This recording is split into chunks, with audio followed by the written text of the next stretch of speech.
capture. So that's loud. I think this one works, and I think there's no delay on the mic.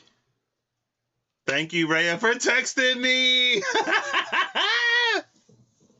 You didn't hear anything I just said. And I turned off the live chat for this one.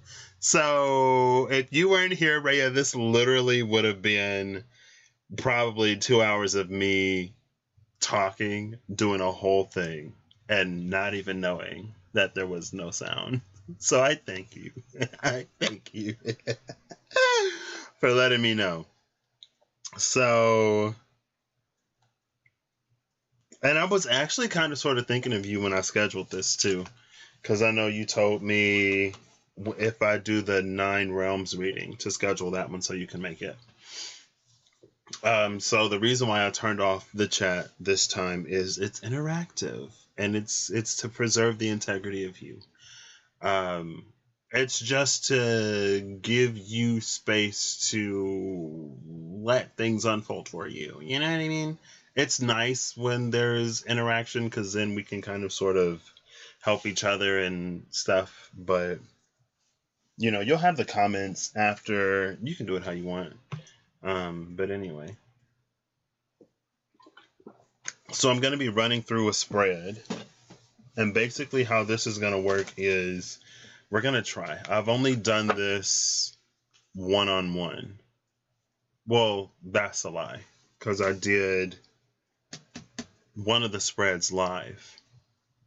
I did it twice. I did one with the Starman Tarot, and I think I did one with, or did I actually do it 4 times? Or did I use 2 decks? I know I did it twice. I think I did it with the Starman Tarot and the Dolly Tarot. But basically, I'm doing it again. I'm going to run through a spread. You're going to pull cards for you. I'm going to pull cards for the collective. You will make it more personalized. It's an experiment. We're going to try it, okay? And I wanted to schedule it so, like, y'all would have time to, like, get a deck and do whatever. So I scheduled it on my phone just to have it out there. Then I came home and scheduled it here. I haven't figured out how to schedule a live on my laptop and just go live and not use a third-party software. So I'm on OBS right now. That's why there was no audio, because in this OBS setup, I didn't have a mic. Yeah, usually I just go live like without, I'll use like the virtual camera from OBS and then just go live. So it uses other settings. But anyway, thank you again, Rhea, for letting me know that you can't hear me. Oh, we just got 2 cards that came out. I'm using the Spirit Keeper's Tarot Vitruvian edition, partially because this is the only deck I've used to do this before. I was in between the Vitruvian and the Revelations edition, but I decided to go Vitruvian just to keep it, you know, whatever. For you, I would suggest using a deck. You could use Tarot or Oracle, but I would suggest using a deck that has probably one that you're connected to, number 1. But number 2, I would suggest one that has imagery, because it's like you kind of sort of want to give or leave as many touch points open as possible when it comes to this. It may be more or less straightforward. I don't know. The 2 cards that just came out, though, it's the Journeyman and the Bread of Life. So this is interesting. Sun and Virgo and Jupiter. The bottom of the deck is this Knight of Swords with the Universal Mercury. So, I think I went through everything I'm going to go through. I haven't decided where I want to start, but I think I already started this before.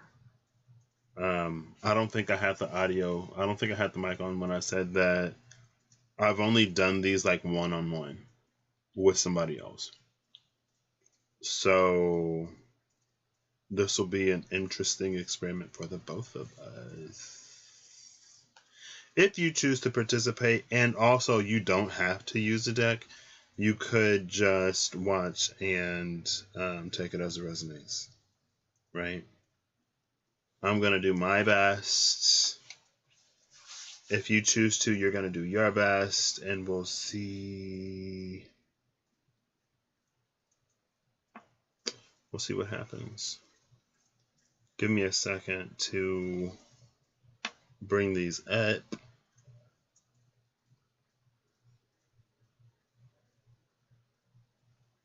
Hello. Did I not put these on here?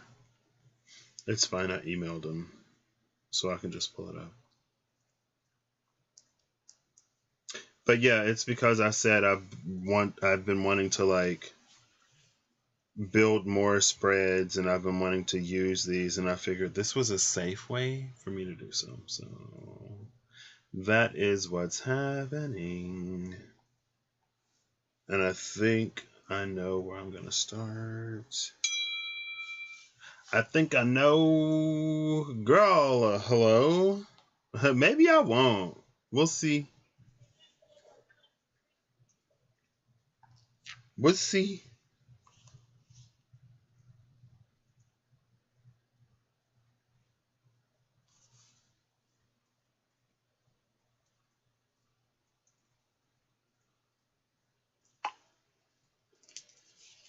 I gotta find this. Oh, ooh, right here. Okay.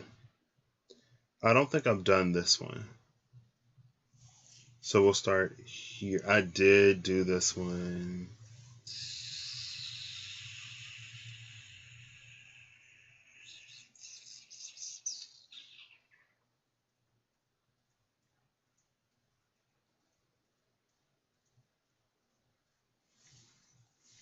I didn't completely think this one. I could start here.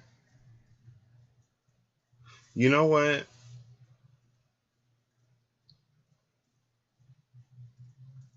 I'll ask Siri. Hey Siri, choose a. No, that won't work. Oh, a D10. Hey Siri, roll a D10. It's 3. 3? That is not. My eye is still twitching, by the way. That's not one of the options that I had on here. But we'll start with 3. I'll honor that.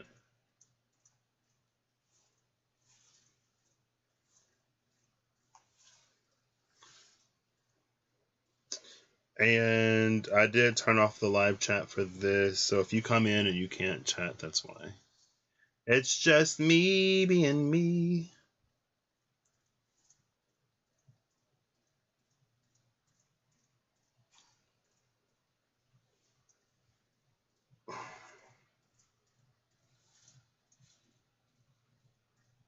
Why are you being like this?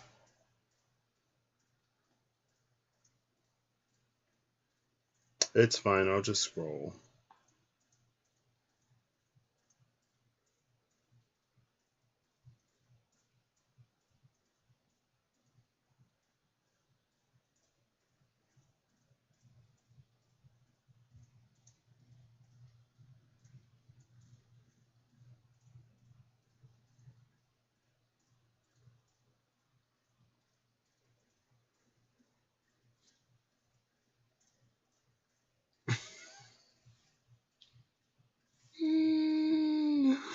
Wow, are y'all really doing this to me right now?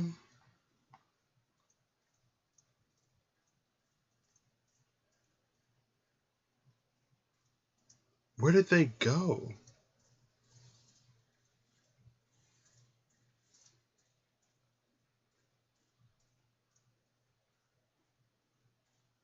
Okay, here we go. Goodness. So, I hope you have your decks ready. Ooh.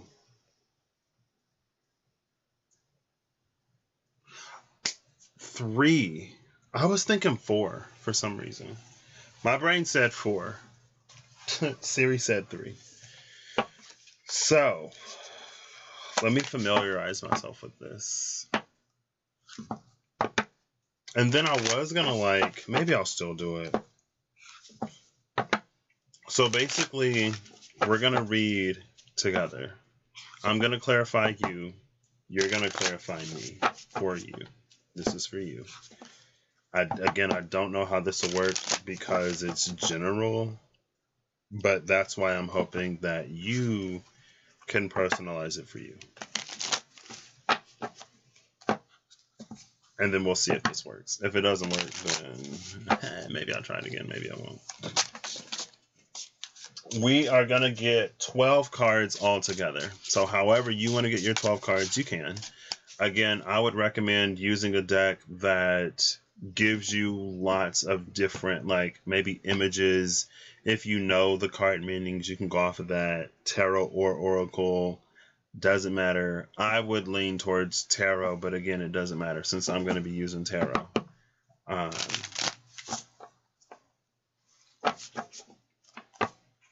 Yeah. Ooh.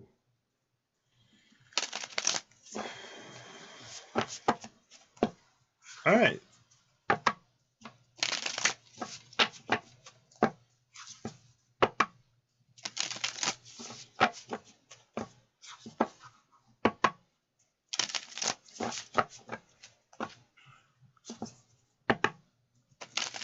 I'm almost ready. I'm going to shuffle them up, cut, and then just pull off of the top and bottom. The way I built it, there are different like spaces where different cards come from different points in the deck.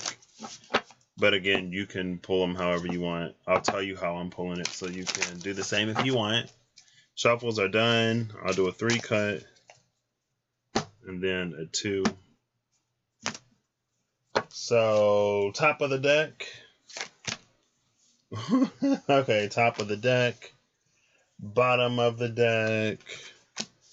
Bottom of the deck. Bottom of the deck.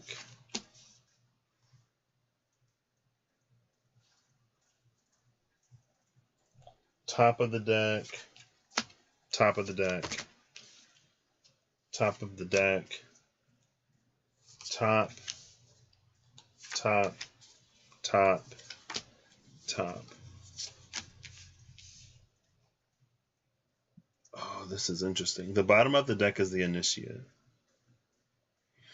So in this deck, the sleeping fox wakes up. It's basically your guide on the journey.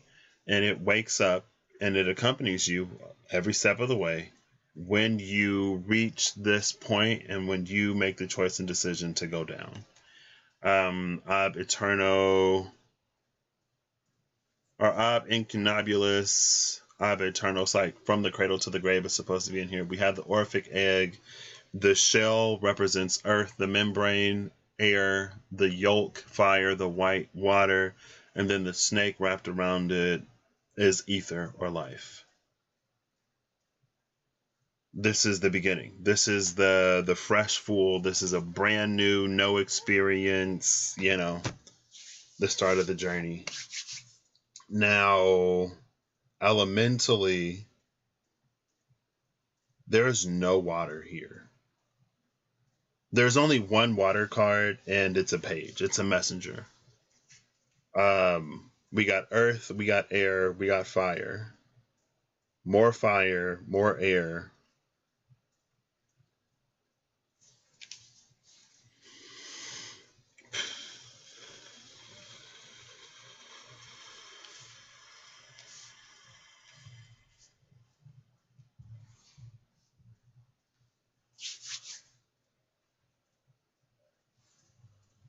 Give me 1 second.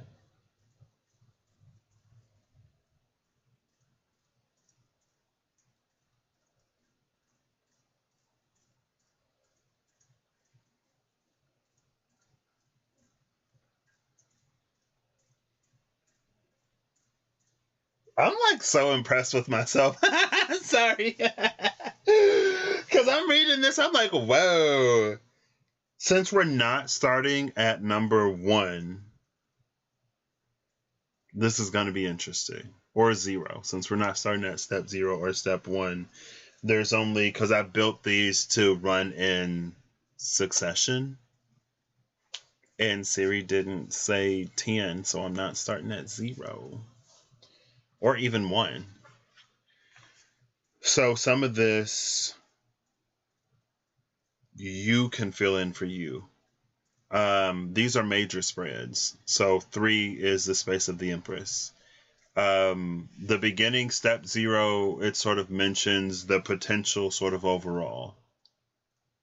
Step 1 talks about our elemental makeup, and that's the one that I did live. I used the Dolly Tarot in one and the Starman Tarot in another. And that's when I was like, it was actually through doing that reading and reading somebody else that I realized that like their elemental makeup was different than mine. And I assumed that we'd all have, you know, the air would be in the air, the earth would be earth, the water would be water, and the fire would be fire. But it's different for different people, apparently. So I wasn't ready for that. But, you know, in the space of the reading, it worked out. 2 is the High Priestess. So it's almost like 1 is the very beginning / before we even start. 2 is near the end, with a little bit of the shimmering in between of different choices, timelines, whatever, right? 3 brings the 1 and the 2 together in a like feminine sort of way. 4 brings the 1 and the 2 together in a masculine sort of way. 5, like how I originally laid it out, where I was at in life and on my journey, I couldn't even like piece it together. So I had to make a modified 5. But anyway, so this bridges basically the beginning and the end. And then it overlaps here in the middle. The point where this overlaps is New World Order, by the way. It's the World card. So that's interesting. On one side, we have the 2 of Wands. On the other side, we have the 2 of Swords. So that's interesting. We have a 1 and we have a 10. The 10 is a 1. So we got this 1. Oh, we have a numerological 1, a numerological 2, 21, and then 2, and then 1. That's interesting. There's a 3 and a 4, another 1, a 2, 2, 2, 2, 3, 4. Okay.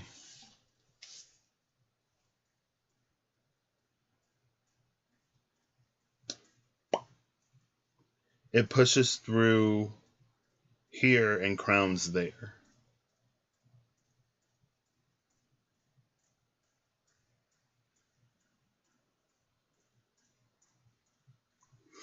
Okay.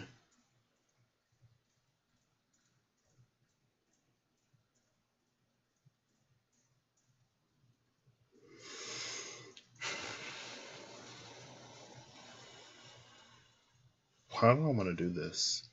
Because I wrote it all out and then I wrote like a shortcut way.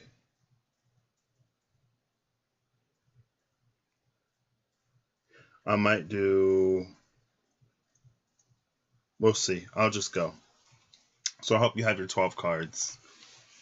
And we'll start. So we start with the Magician. The Magus. Here in the Magus we see as above, so below. They're entwined. We have the 4 alchemical symbols of the elements. Sulfur, salt, mercury, and water. And so what's interesting is we have all of the elements in our foundation. And we start, it's like we're capable of using them.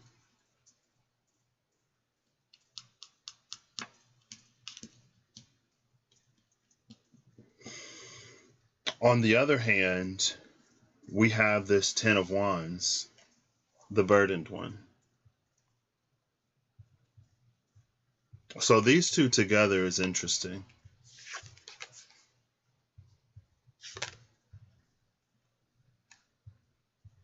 Because we start with this ability, like we start with everything at hand and an ability to like use it, but this brings in a certain amount of limitation or restriction. But it feels like these limitations and restrictions don't actually exist. Or we're not limited and restricted in the ways that we think we are. And the divine is trying to change our understanding of the interconnectedness of these elements, and is trying to change our understanding of what it means for something to be above or below something else. It's trying to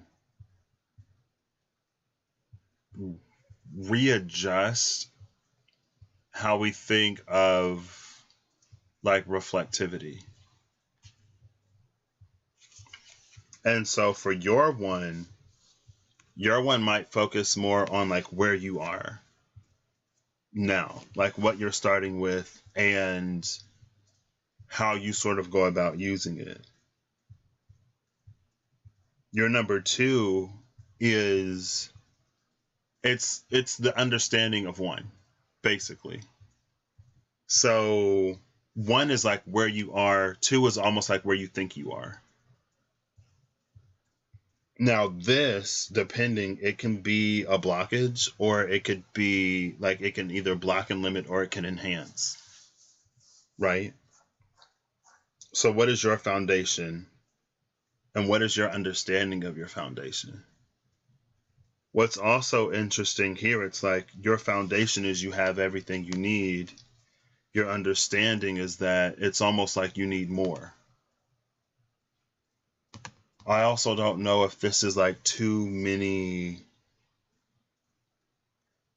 options or like too many pieces of the puzzle. Number 3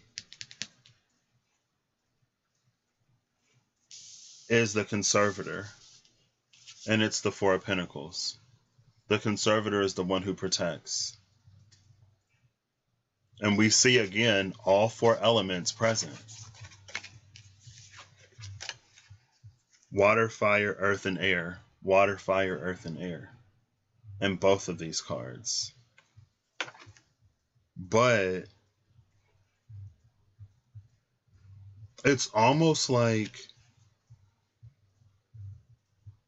your limitation and restriction helps you in a way. It feels like the limitation reduces overload, or it gives you somewhere to start. It gives you something to focus on in the beginning. And so it's almost like there's this really interesting sort of life review energy here.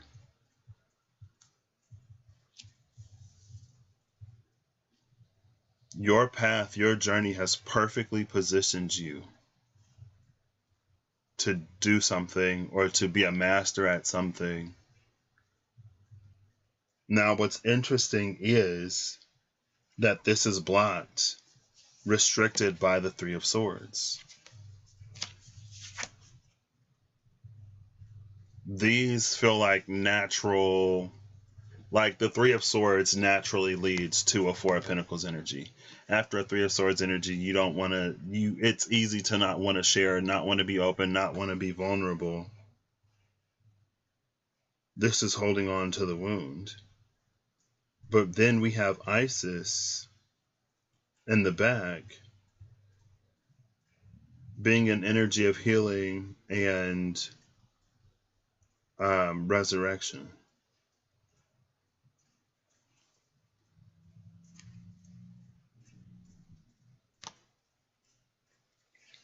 And so the position of 3 is, it's something that's like key.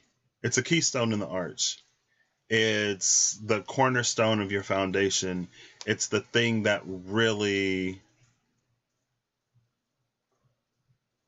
it's the thing that like really sets you up for success. But card number 7 is a conscious restriction. So with this being a conscious restriction, it's almost like it's something, card number 7 is something that gets in your way. It's something that impedes your ability to fully utilize and access your position 3 in a way that you know about. And because of the 3 of Swords and the 4 of Pentacles, this could be because of a choice that you made or a choice that we make because of an experience.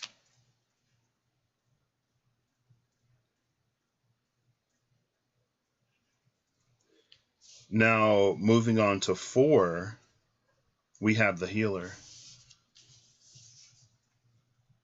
which is the star in this deck. And she's crying.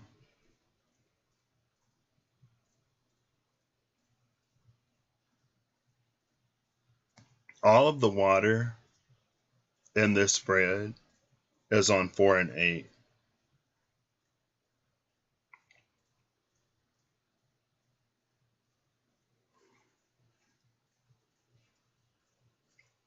Eight is this Page of Cups, Stronghold of the Veil. This is the only actual water card on the table, but it's the messenger from the realm of water. So it's not necessarily water in our possession. Now, all of the pages come with messages in the Spirit Keeper's Tarot. So I like to get a card to see what that message is. I'm going to take this one. So I have pure white screen on. I don't know if you can see it in my glasses, but there's an ambulance here. And somebody hooked up to a machine. It's reading their vitals. Their heartbeat is strong. They're not flatlining. But it's just super interesting that as the healer is here, you know, I get an ad that has the ambulance on it. So this card, it's the 2 of Cups, more water. Okay. All of the water is crowning the spread. And the way this is set up, it's like everything pushes up. Everything comes in. It's like it comes, okay, there we go. It comes in and it pushes up into this crown jewel. This is your crown jewel. It's the healer with this Stronghold of the Veil. Her message is the joined one. And on the joined one, it says, Abyssus, Abyssum, and Wokat. The depths of you call to the depths of me. The abyss in you calls to the abyss in me.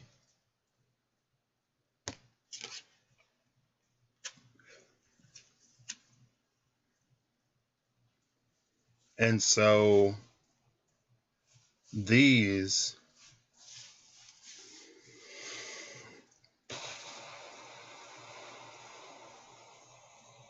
four is,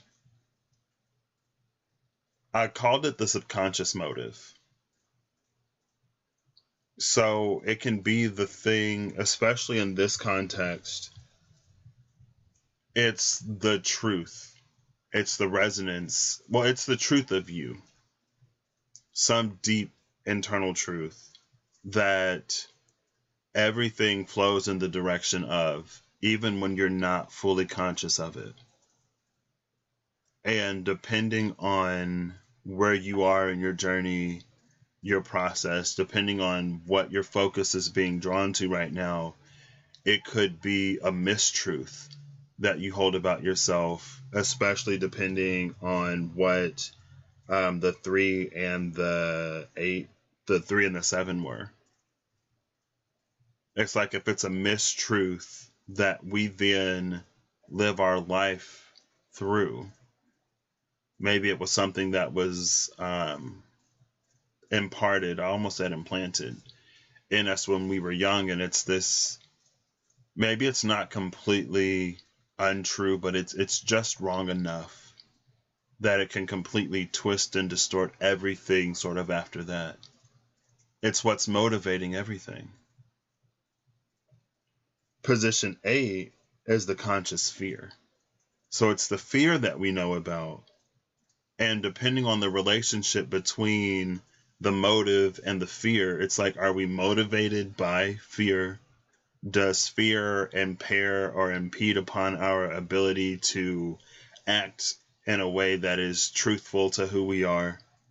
Is the nature of that truth a truth or a mistruth? Is it your truth? Is it someone else's truth? Is it a truth that you took on?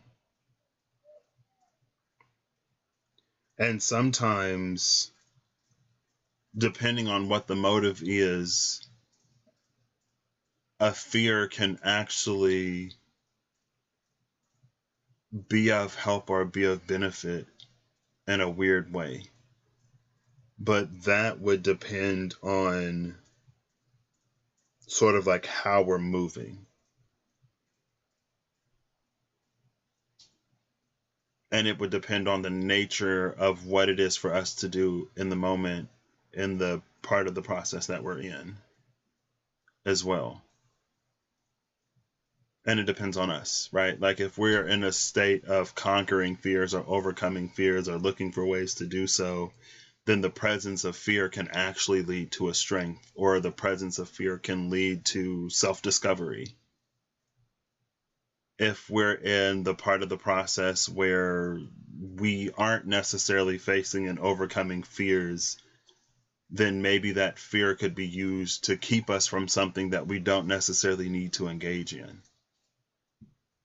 And if there's a reason why we're like avoidant or feel some kind of hesitation or nervousness around something and we don't know why, that could potentially be an element of like intuition. You know, we might not have the discernment to know why we are avoidant in a certain area, but our intuition could be telling us like, don't even try. Don't even do it. Also, with these, I should have mentioned it at the beginning, but I would recommend like maybe also having a notebook, or you can take notes. I mean, it's a video, so you can watch it. You have your cards. You can do whatever you want to do. But like if there's a certain key aspect, some people like to journal. Some people dream. I dream. Some people journal. And when I say I dream, like it might be something like if I go to sleep, I'm like, okay, like this is what I want to explore in the dream. Show me what I'm not seeing. Kind of, sort of, basically. But some people can journal and work through it. However you arrive to resolution and solution, you know, that's for you.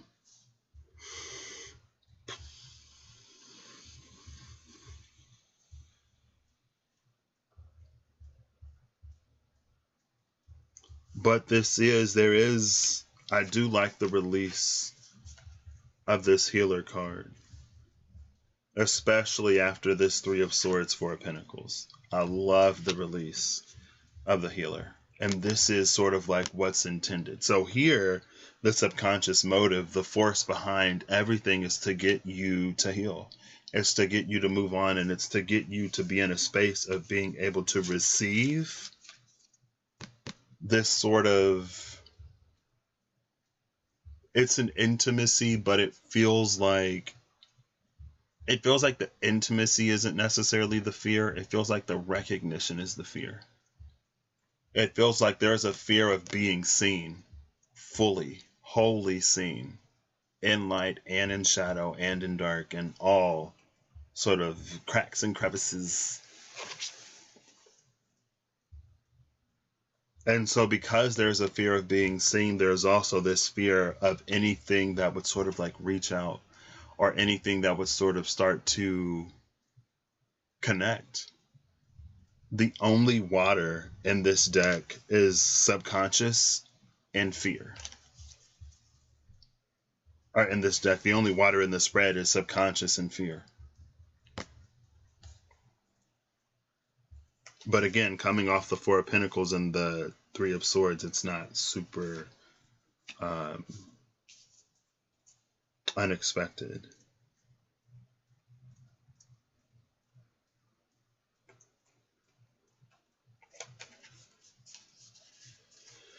Moving on to the 5 and the 6.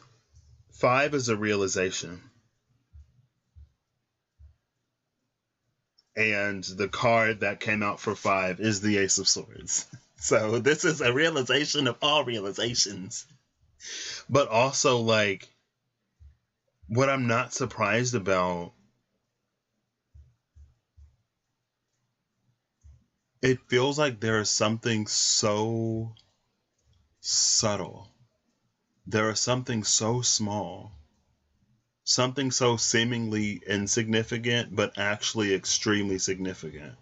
And going back to the energy of like maybe something was implanted or imparted, or it's a mistruth that we hold, or it's a truth that's given to us that's not fully ours, but because we feel it as true so deeply, it has the ability to sort of shift and distort and twist and manipulate everything. And it's almost like if there was a ball of tangled up yarn, there's a knot somewhere, like deep in the mess, like a needle in the haystack. There's a knot, there's a pressure point that with just enough pressure, if you just pulled this together, the whole thing would sort of unravel. And then it's like, you can like, you move your body and you're not sore anymore. And it's like, oh my gosh, I feel so much lighter. But it's a revelation of all revelations. And it's so close to the hand. When I look at Ace of Swords, I look at how far is the crown from the hilt. Because this is where we hold the sword. And it's pretty close. There's also this shield here. And so I feel like with this shield, it feels like this is something that can't necessarily be seen external to you. And so it's almost like this. This is the shield. This is the sword. This is the sword. This is the shield. And I'm covering this. But like, to me, I would be able to see what's behind my hand. But from the outside, it wouldn't be able to be seen. It feels like it's that kind of energy. And so it might be, it feels like this could be within this space where with the hermit's journey, there comes a point where the hermit has to trade the light of the Hierophant for their own light. There comes a point in internal exploration and self-exploration and introspection where we have to look and view and explore ourselves as ourselves, not as someone or something else. And others can help us along that journey, but again, it feels like it's a truth that can only be seen by self.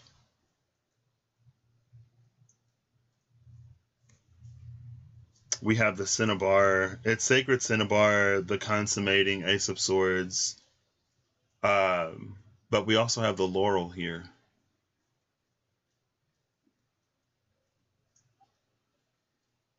What's interesting is, where is it? On the burdened one.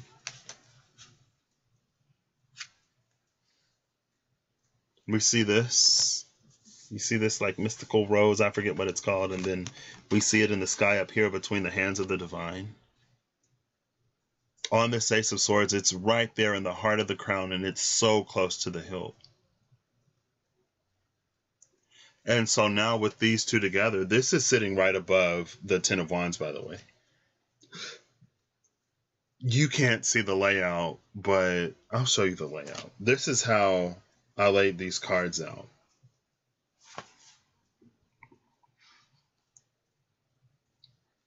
And this is the crown spread. I guess I could have showed you that before, but it's fine.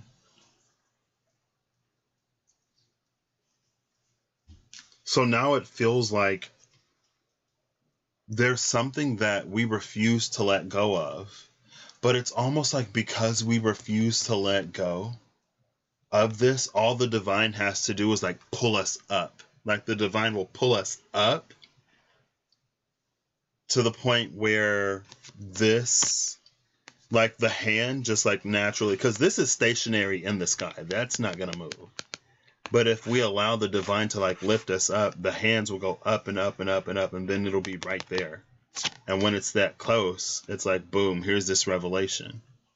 Now, what's interesting is it feels like it's a revelation of light that is found in the darkness. And maybe it's along the vein of like we have to experience the bad to know the good, or we gotta experience what we don't want to know what we do want. Now, the blockage here is the Seven of Wands.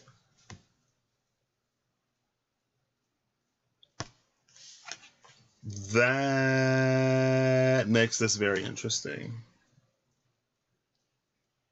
Because it's almost like because we hold on to this thing, we can be put in position to receive some kind of illumination, enlightenment, or truth. But depending on how stubborn we are, we might not get it.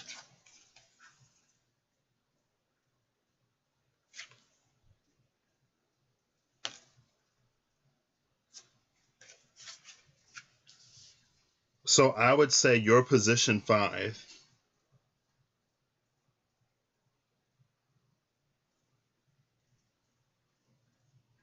Depending on the minuteness of it, depending on how large or small it seems, your position 5 gives you a key to understanding almost everything in a completely different way. But it feels like it changes your understanding of everything because it's something that informs connection. And this isn't a cups connection when we're connecting to one another or we're connecting to spirit, or it's we're connecting with the one. This isn't a oneness connection. It's the Ace of Swords. It's very heady. It's logical connection. It's reasoning. It affects like our reasoning and how we reach conclusions. And because it affects reasoning and how we reach conclusions, it's like it's the interconnectedness of everything. Like, I experienced this, and because of this, I'm like this, and because I'm like this, all of this other stuff happened, and blah, blah, blah. But it's like something comes in and it happens, and it gets us to like, it's like, oh, like, it can be like, just because I experienced this one thing doesn't mean that I necessarily have to do this, and this. Or it can be like, oh, like, I always thought that people didn't like me because of X, Y, or Z. But in reality, I didn't like me because of X, Y, or Z. And because I held that within me, I projected that onto other people, so I would only let them get too close.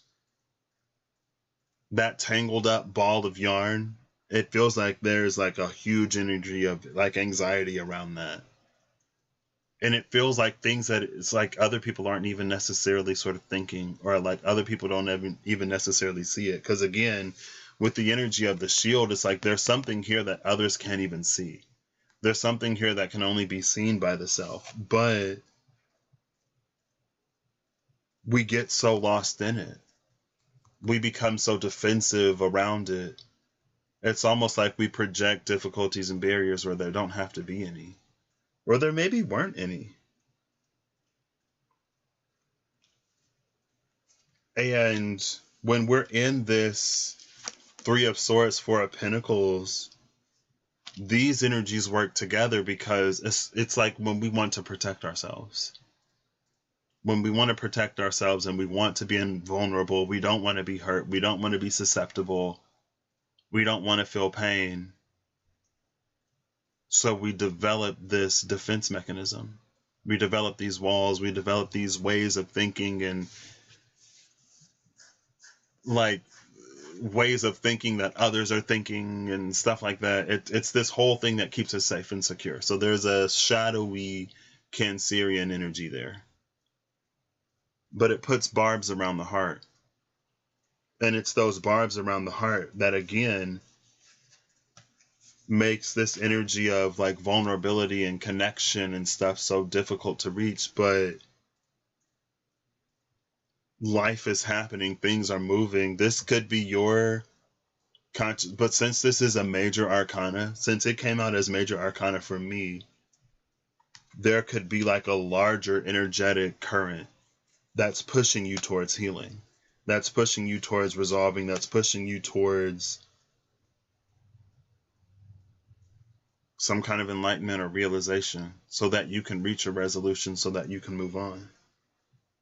Because again, the point where all of this collides, the point where all of these meet, it's new world order in this deck. It's not just the world card, it's a new world order.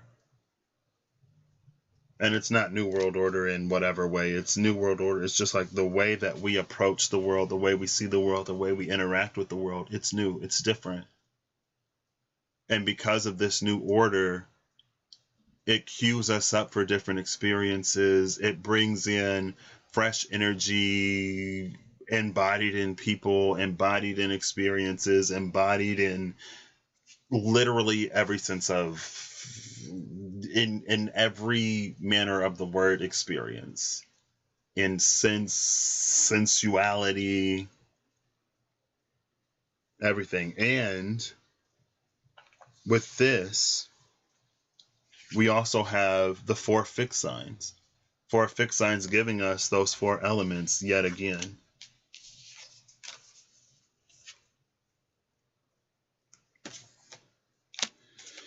But anyway, I jumped ahead to 12.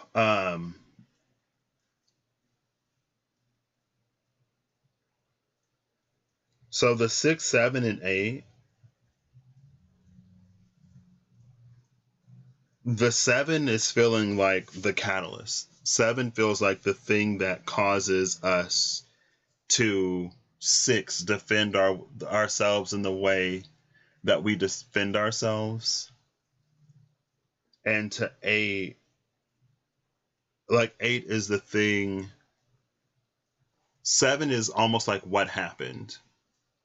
8 is how it affected us mentally, emotionally. And then 6 is how it's like our trauma response. It can be the trauma response. Since this is how it came out generally it's relating to trauma responses, anxieties, fears, worries, and what keeps us from being able to connect freely, openly, and wholly with others. The reason why we don't want to be seen, or the reason why we don't want to get close. Now, if this was one-on-one and it was just me and you, and that don't resonate for you, maybe it would have been different, but that's not the case. So, sorry. So now we've only got 4 cards left. 9 is the path of ascent. 9 being the path of ascent, it's like we started with where we are and our current mindset. We dug a little bit deeper into how we got here, what caused it, and how we're operating and moving now. 9 is how we shift from where we are to where we're going. It's to bring that healing energy to the forefront. And so with the healer being this like behind the scenes subcurrent, it feels like it's probably getting stronger and stronger, with the 7 of Wands being a conscious blockage. That's like our stubbornness, our refusal to open up, and this may sort of increase our sensitivity, or it might trigger like harder and harder, or it's just like it might be persistent in a way that we can't shake off, and maybe we could shake it off or ignore it before.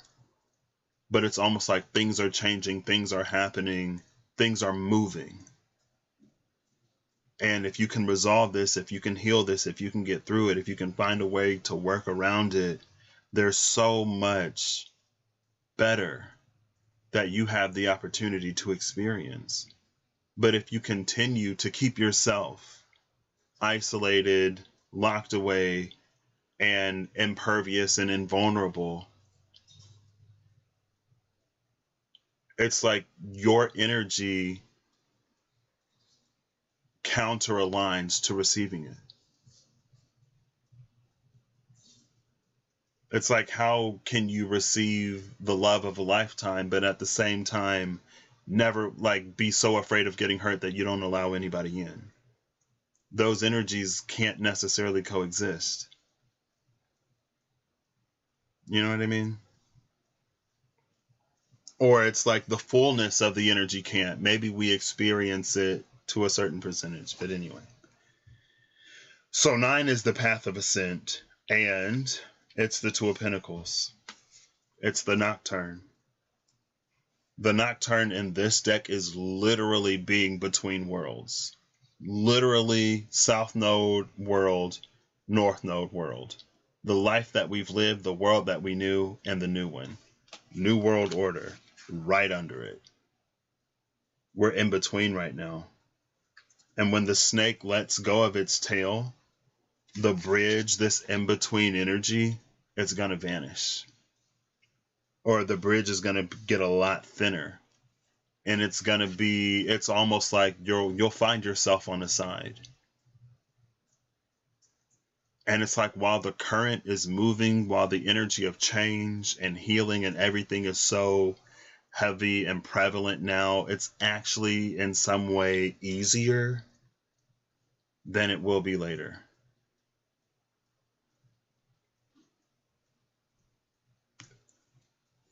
Kind of, but not really. I actually want to read that Two of Pentacles because the way she talked about it, I love it. Let me find it. I hope it's in here.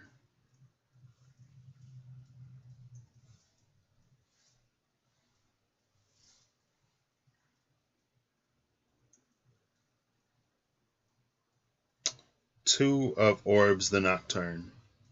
Revelation this card brings. To make gold, you must first have it. Two wheels reminiscent of the Wheel of Life. The Wheel of Life that came out with something. What was it? It was the Wheel of Life and the other thing. I'll start over. To make gold, you must first have it. Two wheels reminiscent of the Wheel of Life from Key 10 appear before a dark night sky. The top wheel is similar to the one from Key 10. The bottom, however, has the same symbols, but in reverse arrangement. At the center of each wheel is an orb. The orbs are pentacles in this deck. Coiled around the two wheels to form a lemniscate is a serpent, the Ouroboros swallowing its own tail. Near the top, along the serpent's body, is the sign of the North Lunar Node. Near the bottom, the sign of the South Lunar Node. Along the bottom is the open sea with large waves and two ships sailing in opposite directions. The ships are symbolic of commerce, enterprise, ventures, new and far-reaching experiences, and risk. Note the sign of the North Node is featured on Key 8, the Force, which is strength. From the majors, and the South Node is featured on Key 15, the Demon, which is the Devil. Both Key 8 and Key 15 feature the coiled serpent motif. The Nocturne brings into reconciliation strength and the devil.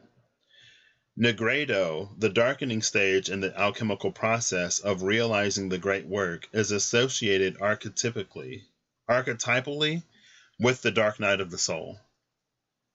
The Nocturne is the alchemical black dragon, a reference to the works of Nicolas Barnot, 1538 to 1603, gnawing its own tail, where venom is the great medicine.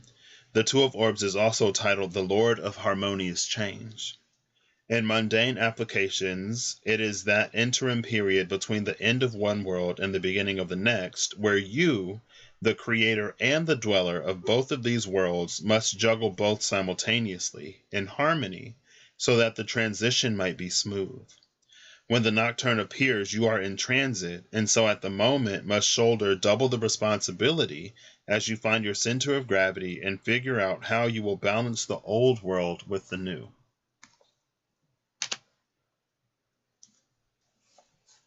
So maybe, again, like with the burden one being here, talking about double the responsibility.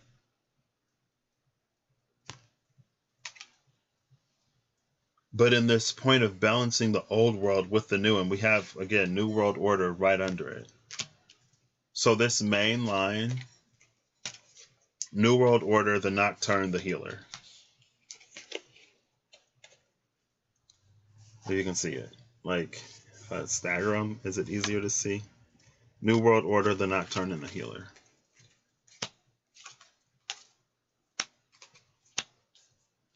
So your card 9 might be... Card 9 is what helps you transition. It helps you in this transition. The card of transition is a transition. The card of a realization is a realization.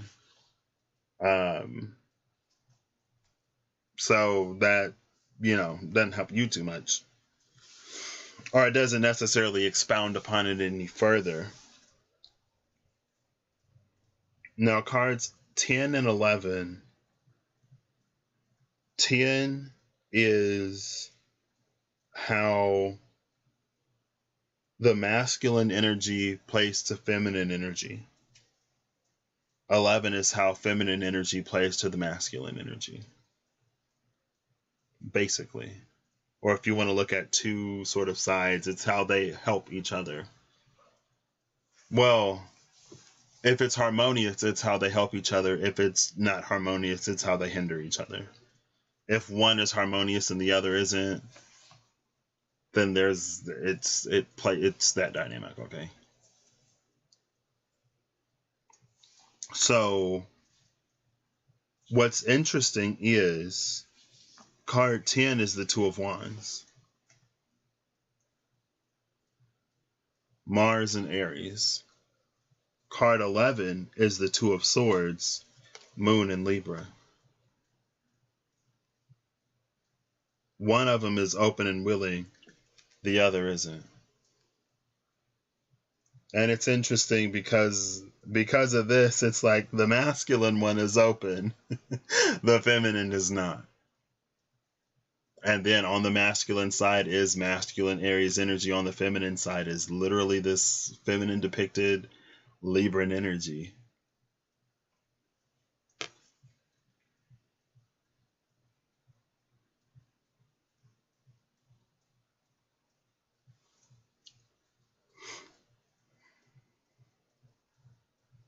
The discerning one and the blind seer. You would think that these energies work together. Like you would think that the blind seer would be full of discernment. And so it would naturally follow like the blind seer. But it almost feels like the blind seer is so focused on some kind of vision that she doesn't see the changes happening right in front of her. It's almost like she continues to hold space for an anchor in something, but she might not see how the world is like literally changing before her very eyes. Maybe.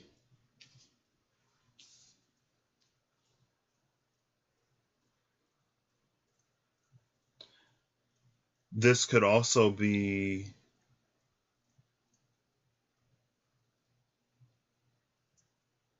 like if these two are in harmony,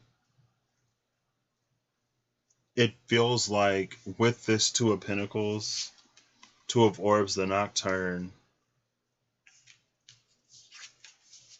it's almost like cautious is the word that comes to mind, but it's not cautious. It's very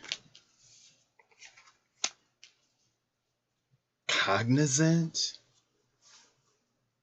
of what it wants to take into the new world, what it wants to leave in the old world, and what it wants in the new world that has no touch point to the old world. So what it wants to discover in the new world. So it's like it's aware of what it wants to leave, what it wants to keep, and what it wants to find. And anything that it wants to find, it probably doesn't have. or it's difficult to find where it is.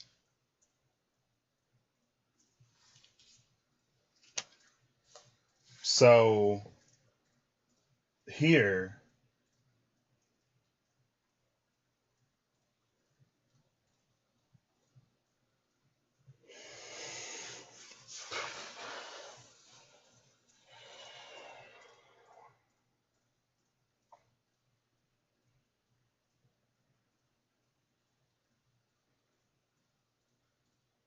oh my gosh, you know what I just realized?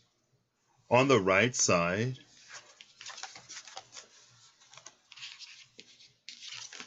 there's a 1, 2, 3, 4.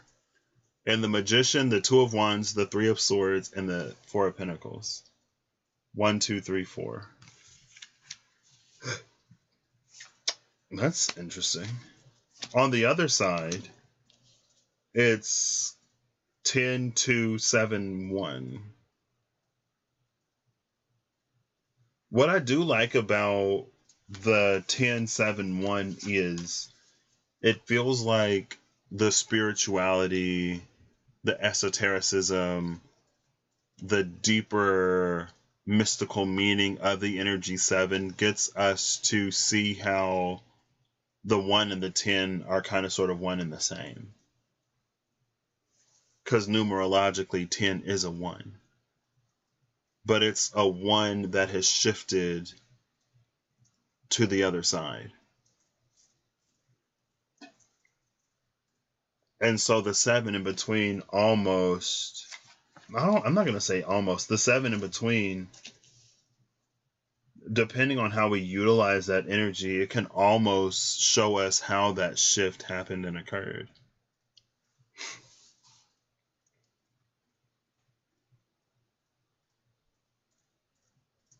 And maybe that's why the 2 of Swords is on this side. So there's a learning, studying energy here.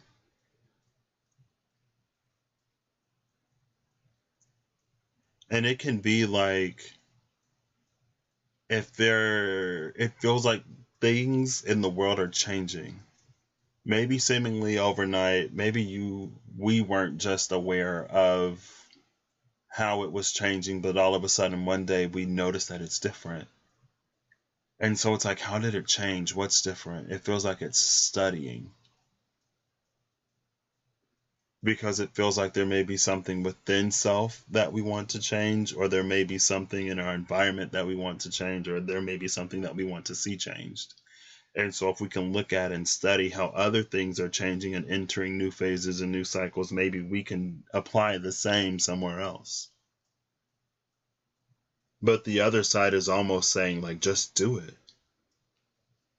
But that being the masculine side of action, the action is to take action. The introspective feeling is to introspect and feel.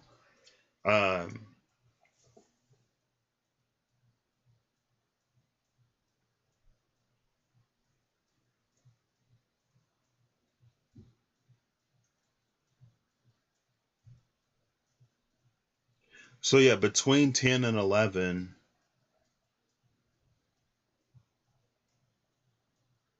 it's like it's seeing something move. It's like if there's a cup on a table and it just starts to slide, it just starts to move. It's like looking at it and it's like, how is the cup moving? Like, what's moving the cup? Like, what's going on here?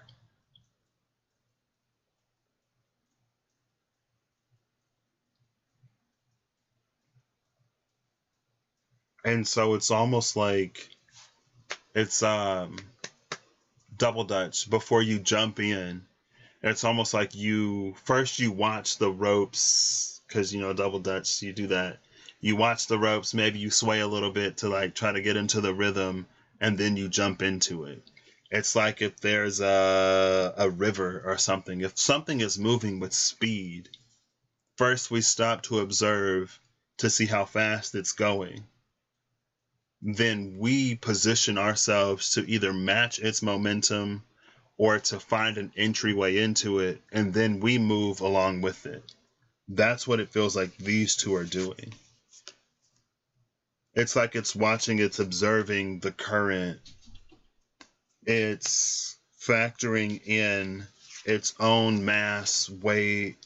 It's factoring in any kind of baggage or luggage that it has.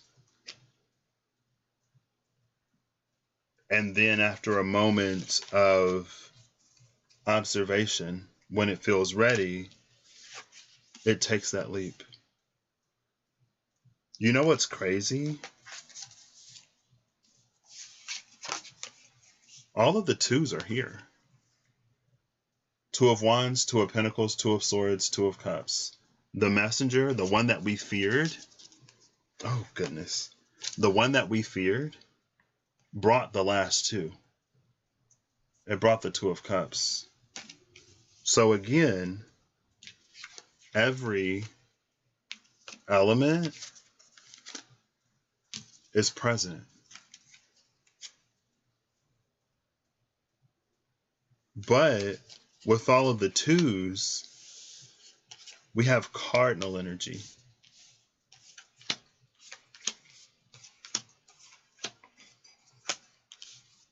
This is fixed energy. Mutable energy will come to be in the presence of what is cardinal and what is fixed. Mutable establishes itself between those two. And it feels like, again, this is related to whatever this realization is. Because 2 being a number of duality or polarity, it almost feels like with all of these twos and with this ace of, it's just this energy of like really beginning to see how one thing leads to another. Emotionally, how one thing leads to another causally, how one thing leads to another in terms of like the like passion and desire, excitement, and how one thing leads to another in terms of that reasoning and that logic. And what's most interesting is it feels like everything is being conducted in a way that what might be a leap of faith with this Fool, it's not a leap. It makes sense. It's like you don't have to run onto an escalator or a lift. You step in, you step on. It has a momentum of its own. There's nothing that you have to do. That's interesting. I didn't think it would like almost make so much sense. But it's like because it makes so much sense, if there's anything that we hold that would distort almost the simplicity of it,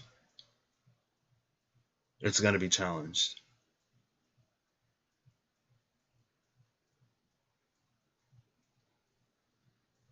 It feels like there's an energy of like simplicity that's coming in.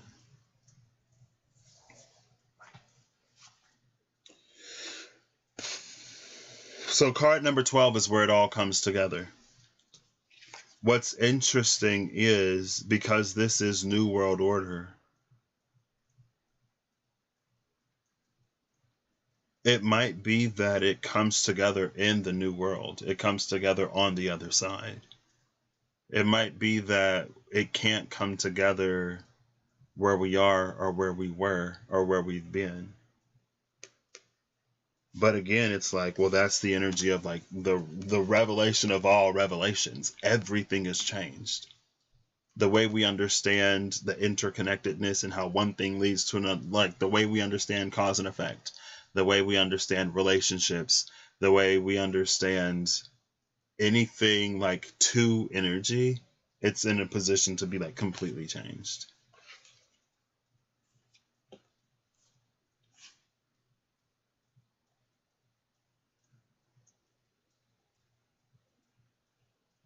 And what's interesting is, again,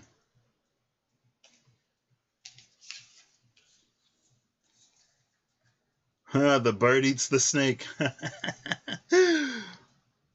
You see this coil behind the pelican in this world card? You see the coils of the serpent? The same coils of the serpent here. You probably caught it. The same coils of the serpent in the magician. But in the magician, there's two of them. As above, so below. But it feels like there's an above understanding that's being reworked, and there's a below understanding that's being reworked. And it's almost like if both of these are turning and spinning, there's going to be a point in the middle where where they line up, where they meet, and they click and they connect, and it feels like it's going to be an aha moment. So that's this. I guess if you want to let me know in the comments below as you followed along with your own deck, if you chose to, let me know, I guess, how it worked out for you. I feel like 3 was actually the perfect position, and it's the perfect place to start. And so now, because of all of that, with 1 being the place where we're starting, it's like, what can you already do? It's like, what tools, what information, what elements have you gathered, and what tools and elements have you gathered? What is your working understanding of those tools and elements, and what are you able to produce? What are you able to do? And that's going to be different for all of us. You know what I mean? This part, it might be easier to be a little bit more general here. But yeah, I guess I am. I'm interested. I'm intrigued if you were able to follow along with your own cards and if something unfolded for you in a way. Also, these are intended to marinate. So when I was talking about the journaling, the dreaming, the whatever you do, maybe it's something that you revisit. Maybe it's, I don't know, maybe it's not. But at the conclusion, I'm so, the way everything, it feels like by the end of it, it'll make so much sense. I'm satisfied with this. At first I was like, oof, I don't know. But now I'm like, okay, yeah.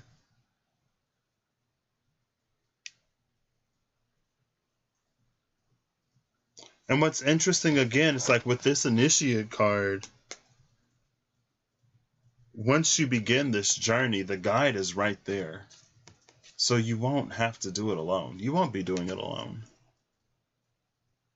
I mean, you could say that we never do it alone, but it feels like in this next phase, in this new world order, after this realization and understanding, with all the sense that this will make after you jump into it, and when you get to the other side of this change,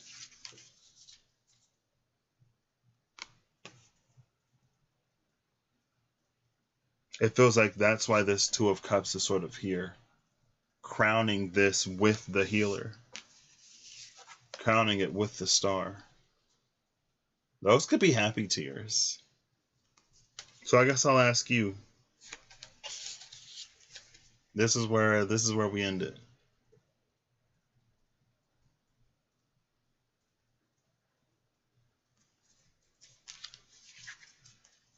Look at it. You see the bird, and you see the bird. I enjoyed that. I had fun. All right. Well, I hope you all have an amazing whenever you see this. I hope you're acting in alignment to make all that you wish to experience your reality. And if you watch this, I hope it resonated for you. I feel comfortable saying it on this one. I hope that if you sat through all of this and if you played along, you get something that resonates. If not, biggest oof. I can't oof hard enough.